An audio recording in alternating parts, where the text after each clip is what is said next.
Okay, so I've talked a lot in here about responsive websites and a little bit about what they are. But what I thought I would talk about today is sort of how we go about getting a site to be responsive and what it means. So, responsive sites to me mean two things. One is they have to work properly on all devices, and that's getting more and more complex as more and more devices come into prominence.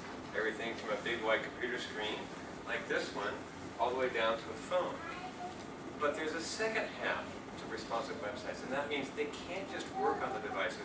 They have to properly present your company's image. So if you notice, the site on the phone maintains the photo, the logo, the graphic look, the fonts, everything about the full-size site is there. And that's part of what makes a responsive site powerful, is that you are able to present your marketing in the best way no matter what people are seeing you on.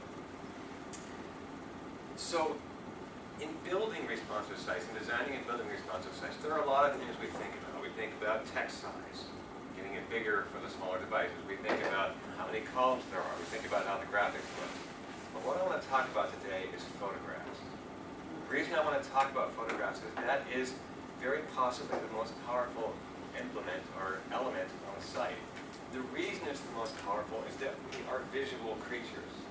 An enormous percentage of your brain is taken up with the visual processing centers, which means that that's how you think, that's what gets into your emotion, that's what helps you make decisions. So the photographs on your website will give people a flavor right away when they get there. And just as an example, I verified this with Eric a couple days ago. The statistics show, from what I've read, that home buyers will know within 60 seconds walking into a house if they're going to put an offer on it. Now that doesn't have to do with how many bedrooms there are, what the square footage there is, or what kind of condition the slab is in. It has to do with how do they feel about the way the house looks as soon as they walk in. And Eric took it even farther. He said, he tells his clients, curb appeal begins online. Which means the photographs people see of your house before they ever get there are going to influence how they buy. So that's how important photographs are. Now, when we're building a website, designing a website, there are essentially two categories of photographs. One category is what I call inline photographs. This means photographs that come within the body of the text. Maybe they're in a pop-up gallery. Maybe they're over on the side. But the point is, there's a lot of flexibility as far as format, size, whether it's vertical or horizontal, the quality of the picture. There's a lot we can do because we can have control over it. Those are much easier. That's where you might show the people in your company, the products you sell, examples of jobs you've done, maybe diagrams or something if you want to show your process. There's just a lot of flexibility there. What's more difficult, and yet in many ways more important, are what I call the banner photos. Okay? And a banner photo is something that's large, that's usually at the top of the site, that you want to fill the screen from left to right, and you immediately want people to get a sense of what it is. So what is it we look for when we're choosing these banner photos? And generally I'll go to stock photo sites because there's just much more available. And for most websites, I will look through tens of thousands of photos to find the right picture. I'm looking for relevance. Does it portray what the page of the site is supposed to be about? Is it a good quality photo? Is it impactful? Does it give the right mood? And finally, and this is really critical to me, I always try as much as possible to include the human element in the photo. Because have you ever had this experience? You're paging through somebody's album of travel photos. Oh yeah, there's the Leaning Tower of Pisa. Oh yeah, there's the Taj Mahal. Hey, isn't that Aunt Helen? Who's that in the picture with her? Hey Bob, look at this. Why? Because we're affected by people. That's what we're drawn to.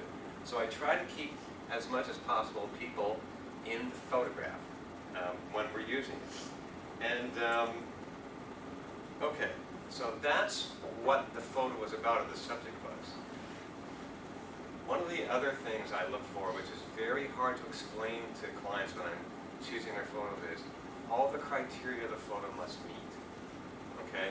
So in this sense, because we're dealing with so many devices, and by the way, when we build responsive sites, we don't want to build 3 completely different sites, or 4 or 5, or however many we're getting. We want to build one site that presents multiple ways, which means it has to draw from all the same assets. It has to use the same text, it has to use the same logo and graphics, it has to use the same photographs. Otherwise, every time you added a page, you need to do it 3 or 4 or 5 times. So in order to get a photograph to fit every aspect, it's got to meet these criteria. It has to be wide enough that it fills the screen. We don't want it to be too high, because what's the point of having a photograph where you only see a third of it at a time and you got to scroll down, you don't get the impact. So it's got to fit on the screen. Okay? Now, when you're talking about different devices, here's a standard widescreen computer. This happens to be 1900 pixels wide. It's a typical 20, 21, 22-inch monitor that people are buying these days. And yet there's still, especially for laptops, a smallest common denominator monitor, which is only 1024 pixels wide. Remember, they're getting the same website, which means that the relevant content of the photo has to fit in here. If you lose the size, you still have to be able to get the sense of the photograph, because somebody might have that size of monitor. But it goes even farther. What if they're looking at it on a phone? Same photograph, you're cropping it even farther, but you still get the sense of what the photograph is about. Which means that all this material out here has to work, but it doesn't have to be necessary. So it's very hard to find photographs that do all this. That's why I look for tens of thousands to do it.